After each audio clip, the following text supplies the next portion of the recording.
this now. Look at that, huh? And we have our mic stand back, too.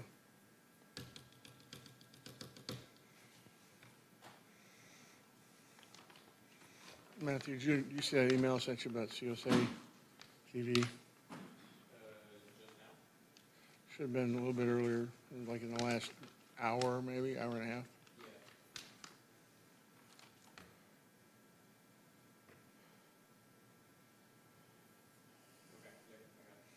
Yeah, it's just, they had a regular media login that everybody could use and stations could pull from.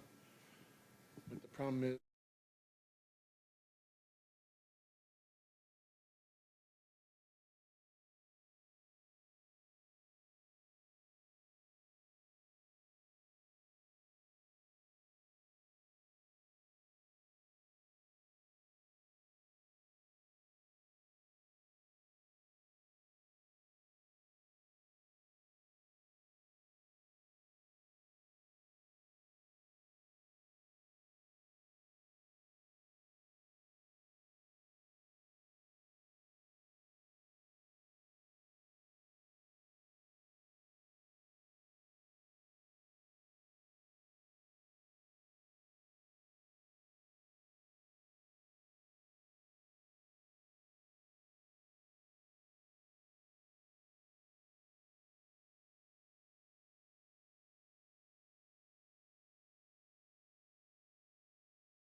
Good afternoon, everyone. Thank you all for coming out, not just today, but all year long for the way you guys cover our team. It's really appreciated.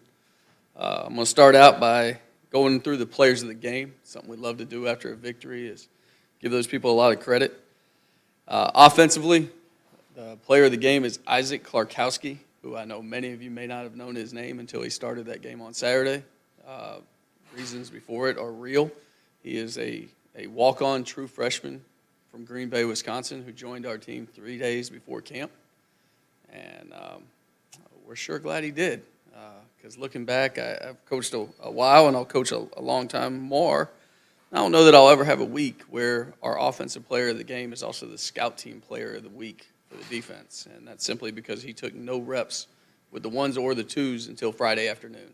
So a very unique story there. He's a guy that was an all-state wrestler, had Big Ten wrestling offers, but decided he wanted to come to Rice and major in mechanical engineering. He is taking 2 unbelievable classes right now at Rice. He's taking the Math 212 and physics in his first semester and making an A in both. And many of the geniuses we have walking around this campus can't do that without playing football. And the fact that he's doing it and making it seem easy, I think, is very impressive. Our defensive player of the game, I don't think is any surprise for anybody who watched the game. That's Trayshawn Chamberlain. Had a tackle for loss on the first series, picked off the first play of the second series on an incredible interception, and then ended the game on 4th down by making a great break on the ball and separating the receiver from said ball. So really proud of Trayshawn. And our special teams player of the game is the kicker version of Chris Barnes. We don't think he met his standard punting the football on Saturday, but certainly those kicks were outstanding. And both those field goals were the difference in the game, including the one on the offense's first drive, which is a career-long 48-yarder for Chris.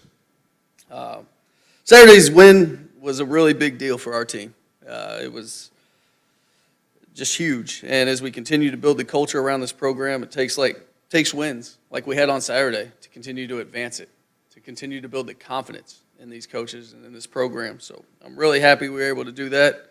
We talked all week about starting fast. And as we always say, start fast, stay focused, and finish strong. And I thought for the most part we did that in all 3 phases. Didn't get the production we wanted out of the offense in the second half, but had a really good first half. So glad our defense kept playing. Glad that when we were in deep water, like we've been several times this year, somebody stepped up and shut the friggin' door. And that was our defense. And that play we talked about with Trayshawn. And then the offense comes on the field and gets 2 critical first downs to end the game on the field, which is always the goal for a 4-minute offense. And it was an incredible play by our quarterback, Tom Stewart, to give Bradley Rosner a chance down the field. He had a one-on-one matchup. We know Roz is going to come down with that ball. We trust him. And then Nashawn Ellerby with the run to convert the next set of sticks and essentially end the game and allow us to get into what we call Buffalo George personnel and end the game in a victory formation by the quarterback taking a knee. Big things for our program. Big things for our program, to say the least. I think I'd be remiss if I didn't talk about Charlie Booker and how he played on Saturday. Once again, a guy that had no idea how big his role would be on Saturday, but as soon as Aston could not continue, Charlie stepped in there, and Charlie did what we know Charlie can do, and that's break tackles. That's run through and feed people his pads, and no matter how dirty the run was, he finished strong. And so really proud of him stepping in there on senior day and being able to do that. I thought our defense was simply amazing. I felt like we had a great week of prep. Thought we played really well on Saturday, but watching the tape to do what our defense was able to do and to really keep that offense and that quarterback in check, I thought was awesome. So really proud of those guys and ask them to just keep coming.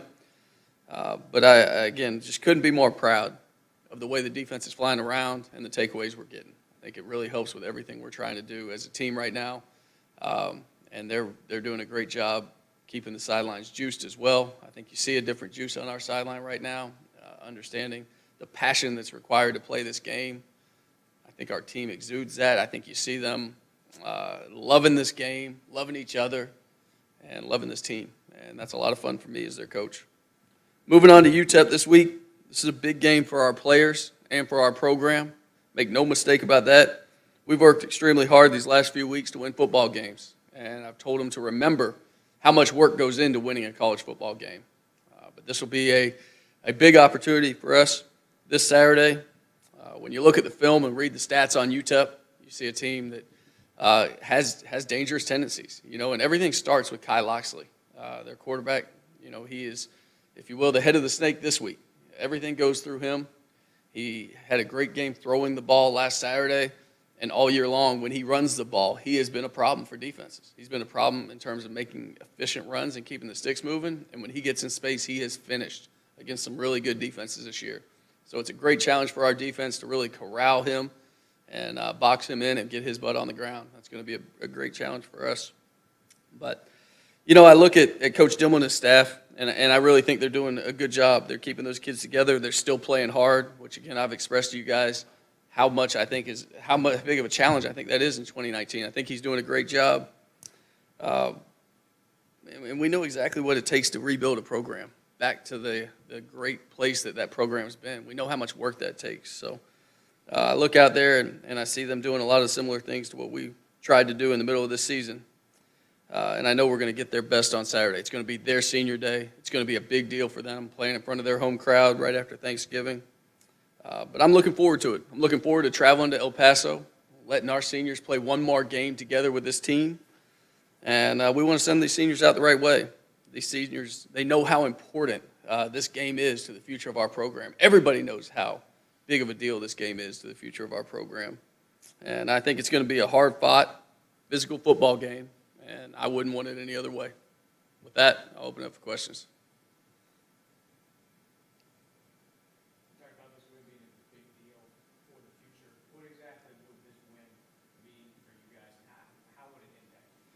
Yeah, I mean, the last thing we looked at when we challenged them in the bye week to win the last three and to really get some momentum going for the seniors to leave their mark, to end with a winning streak, something that hasn't happened here since 2014, to leave the place better than they found it for the seniors. For the people that are coming back, it sets the tone for the offseason. It's going to be a grind. It's going to be a grind every day with Hans Straub. So why not go into it with a 3-game winning streak and all the optimism in the world for the 2020 season? And not to look ahead at all. The reality is that anytime you win your last game, everything feels better. You have momentum in recruiting, and there's some great grad transfer targets we're after right now. Every little bit helps. And so that's what we can control. We can control going 1-0 this week by preparing like crazy.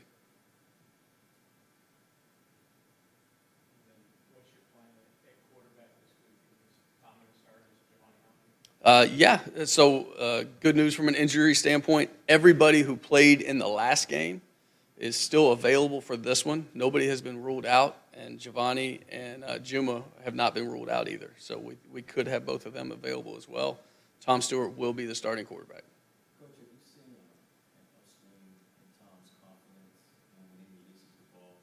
It's a different kind of release in the last game versus the first few games that you played. Yeah, it's been a up and down year for Tom in terms of the standard that I think he wanted to play to. I think what he's done the last 2 weeks is more like what we expected out of him.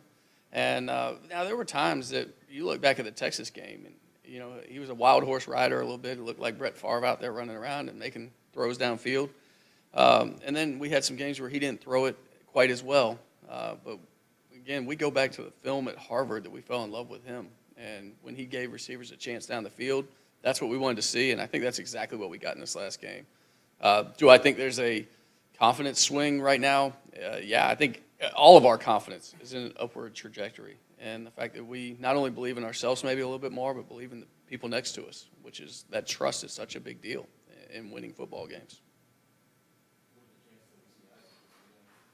Isaac Klarkowski, right now he is still going with the ones. At the very least, he's going to be a backup in our program. He has earned our trust, and so I don't see any time where we ever say, we don't trust Isaac. And, Glenn, I don't know if you heard me talk about it, but the news came at 11:30 on Friday morning, and we may not have Shea Baker available. And it'd be a game-time decision, and because of the injury to Brian Chafin, he couldn't snap. And so we were really low on options, and we got to a point where we all thought this is our best one because of how smart he is, how well he's done in the crossover work and those scrimmages in the bye week. And by the end of practice on Friday, I looked at Coach Mack and just said, I'll be able to sleep tonight. I know he's going to do fine. And, that's one of those unintended consequences. We never intended for Juma to start against ODU, and then he has a great game, and the hope is eternal. And then just like that with Isaac, we had no intention of him playing this season. We got backed against the wall, and he played great. And now forevermore we'll have that knowledge that he can go into a conference game and have a winning performance. So at the very least, whether he's a starter or a true backup, it's real. He's somebody we're going to count on. He will redshirt, yeah. He hadn't played a game until he started. At center. Are you kidding me? That was awesome. But yeah, so he'll redshirt, and I do think that there's a real good chance he'll play some, if not start, against UTEP. How does it feel to have a young man like that? Just, he's in your program, and then all of a sudden on game day, this guy comes through like you never thought he might be able to do. Yeah, I think it's a testament to Coach Ashfield and Coach Sanders Davis and the way that they've done a great job in that room, really making sure there was no child left behind, for lack of a better term. And as we go through camp and making sure everybody has the knowledge. And then Friday, we had great meetings with him. He goes out there on the field, and then we put him in the room with Brian Chafin, who has a lot of knowledge in our system. And I think Brian spent all Friday night quizzing him. And but again, this kid, he's a whole lot smarter than me, Nate. Like, you know, I like dealing with people that are a lot smarter than me. And gosh, he is. Valedictorian's class, you know, mechanical engineering maybe? Mechanical engineering. Yeah, and kicking, gosh, I don't know. It's like calculus and quadratic equations or something, whatever Math 212 is. I mean, he's just killing it. Your first two wins wasn't easy. The first one you had to go on the road and win a conference game, and then the second one you had felt like half the team fighting through the flu last week and some starters out. Um, Still on the road, but more healthy. How valuable has those two experiences been for your team? Yeah, and I think they're like everything. Like, gosh, I think somebody said to me before this year, you win or you learn. And gosh, we've learned a lot this year. And thank God we're winning some now. But those lessons have been great, and I think we'll be able to carry with us how we prepared and how serious we took the road trip at Middle Tennessee. Will help us in this week. And if we really are kicking the funk, which we are in a much better place than we were last Tuesday, for sure. But again, I know we're not alone. You know, when you get to this time of year, I've read, like I said last week, that the Dallas Cowboys had 9 people, coaches and players, down with the flu. And we're not going to be able to get away from all the sickness, but we are in a better place and trending the right way. You talk about keeping guys on the kill right now. They're feeling real good about themselves. 2 wins. Can you talk about that? How do you manage that? Yeah, I showed number one, I told them early in the season that don't believe anything you hear outside these walls. Trust your coaches. And I said, it's the one time in your life I'm going to tell you not to listen to your parents because they don't know as much about football as these coaches. And right now I'm telling them the same thing. Don't you believe anything you read. We ain't that good, okay? We ain't going to have no margin of error where we can just roll out the ball and win the football game. We're going to have to play like our hair's on fire. We're going to have to play Rice football. We're going to have to embody intellectual brutality. We're going to have to do all those things to win a football game. The other thing I did is I put a slide up there that said victory and defeat and had this costume, so these glasses with a nose, you know, the old like costume. Yeah, treat them both as the imposters they are and go to work. And so again, like if anybody in this program is feeling themselves after 2 wins, I'm not doing my job well enough. And then the last play, the first time this year that you've been able to run a victory formation, George is the guy you put on point. Why'd you pick him out of all your leaders, and what has he meant to you? Yeah, we started doing that at Stanford a long time ago. It used to be like our tailback would be back there 15 yards behind. And Randy Hart, who was a crusty old guy that played for Woody Hayes at Ohio State and coached under Don James for years, he said, Bloom, what you going to do if they fumble the ball and then somebody kicks it up and then your starting running back doesn't make the tackle? So that resonated with me. So we always took the best defensive player from then on and put him back there, dotting the I, so that if hell freezes over and everything goes bad, we're going to get the guy on the ground and win the game.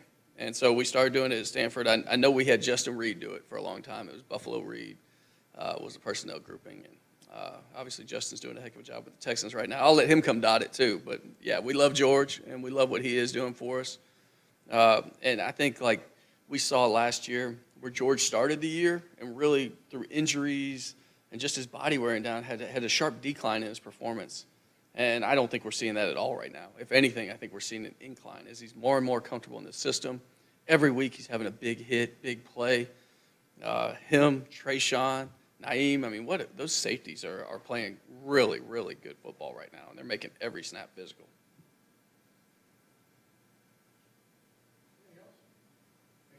All right, thanks again. Appreciate y'all. Senior first.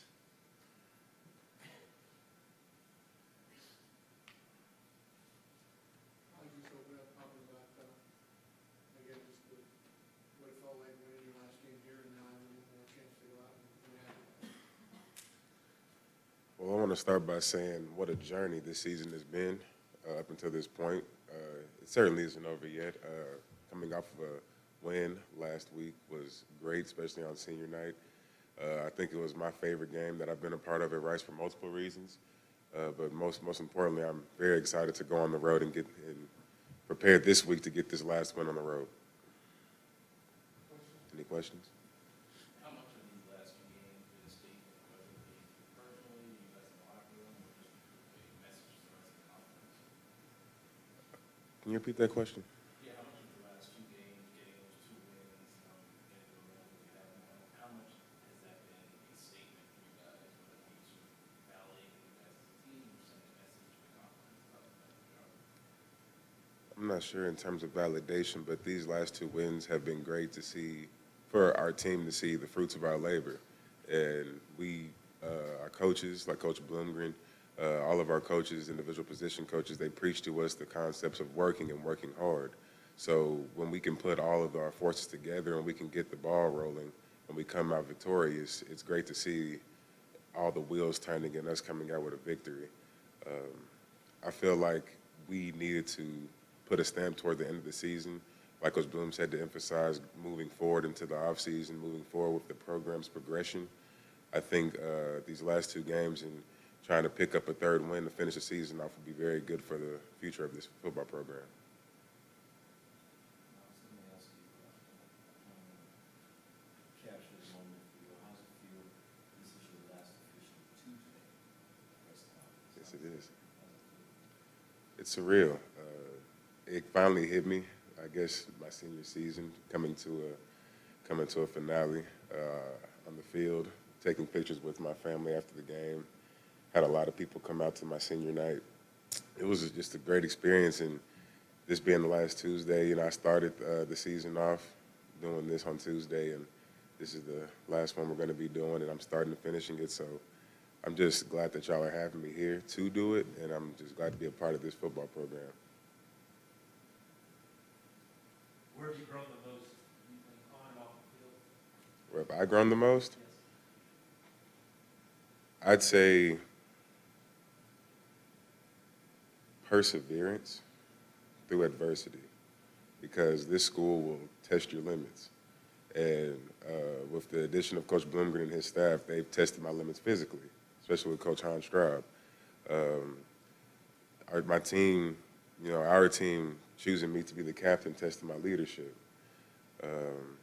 Going through adversity and hardships with tough losses, losing overtime to La Tech and close games like that tested grit and determination and overall perseverance. So I'd say I just matured overall, just perseverance, I can boil it down to. What is it you say to the younger guys, last game coming up, and all the reflections probably show or come from somewhere in you? What do you say to those guys? I'm not focusing on the fact that it's the last game. I'm just focusing on the fact that we need to not try to, take the foot off the gas, because what we've been preaching on the last 2 weeks is going all gas, no brakes. Because I don't want to treat, just because it's the end of the season, that we need to step up our efforts at all. We've been putting in work this whole season. It's just that we've got 2 wins the last 2 weeks. So I'm preaching to the young guys to just stay focused, stay diligent in preparation like we do day in and day out throughout our whole football season, and making sure that they're staying locked in with what they need to get done. How much have you thought about Rex Ryan's challenge the team a couple of weeks ago and he asked to come back every week? I wish I could tell him that. That was amazing. That was awesome, him coming and talking to us. It was a complete surprise. I appreciate Coach Bloomgren for getting him to come out here and talk to the team. But I think that definitely served as a kind of a spark. Personally, for me, I can't speak for the entire team, but I think that was definitely something we needed that week, a little bit of juice to get started for that day of practice. And we used that momentum and carried it on, and we got that win against Middle Tennessee. And we had a great week of practice last week, especially defensively, in my opinion. And we carried that into getting a win over North Texas. And starting today with our, tougher practices, Tuesday and Wednesday practices, when we can get our work on the field and get our field work in preparation, I think we're going to get another good week of practice in for our conference game against UTEP. Yeah, they got off to a really fast start last year. Y'all almost came back in. How important is a fast start, especially going on the road this week? Oh, we need to start fast because I think personally defense started very fast. I think they tallied 8 total plays UNT had in the first quarter, detailing one of the most dominant defensive performances that I've been a part of at Rice University. So starting fast is going to be very important for us in all 3 phases, offense, defense, and special teams. I think that them starting fast last season probably helped them out over the course of the game. But we're going to take that outcome and channel it into some energy so that we can go out and give them our best shot. No, yeah. Anything else? Thanks, Thomas. Thank you.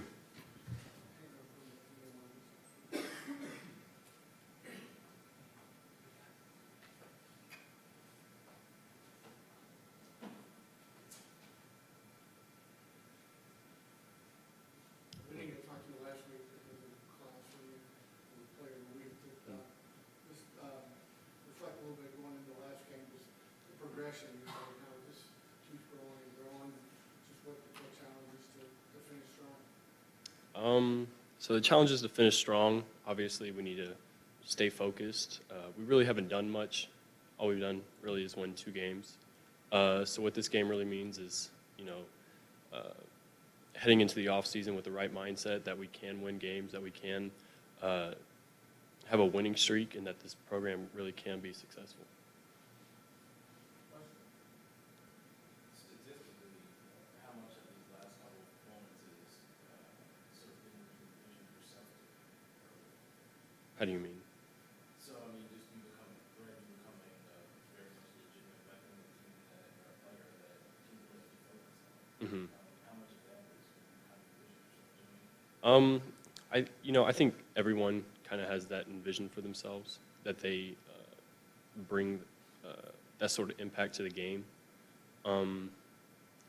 But I couldn't tell you any more than that. It's kind of surreal. I remember, I think we talked second or third week of spring ball, Mm-hmm. and things were kind of still spinning around trying to get the beat streak set. Yeah, it's all come like full circle in that sense. I mean, there were some times simple plays, you're just supposed to run a slant, and I'd be running around looking backwards and forwards, not having any idea what to do. So, coming to this point, it's coming full circle, and it really helps when you win, of course. How have things changed with Tom throughout the year? Because you've obviously developed a connection with him. It seems almost smoother, him coming in the summer, maybe we didn't have enough time to form that chemistry, but as the season progressed and, we had more and more connections, kind of built that trust together to him throw up the ball and help me go make a play. How does that, How's it going? translate for you as a wide? As things have to kind of they have to kind of grow as you go through the systems of the season. So how does that translate for you now versus the first part of the season? Oh, it's this being my first actual season of Division I football, not having that experience. I mean, JUCO is definitely tough, but this is its own animal. So I mean, having that experience and gaining more knowledge of what to expect and how fast and how much more physical the football is, it's definitely helped as the games have progressed.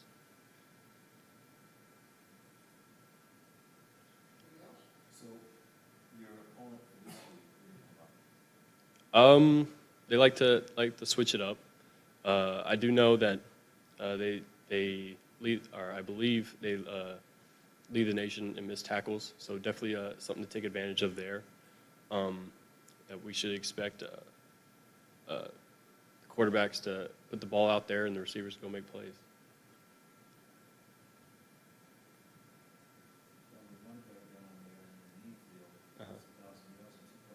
Yeah. Yes, sir. I do not know him personally. He moved to George Ranch when I was at Needville. But I did watch him go play a game against West Columbia, and he's pretty special. Anything else? Thank you, sir. Thank y'all. Hang on one second. Student practice? No, you didn't.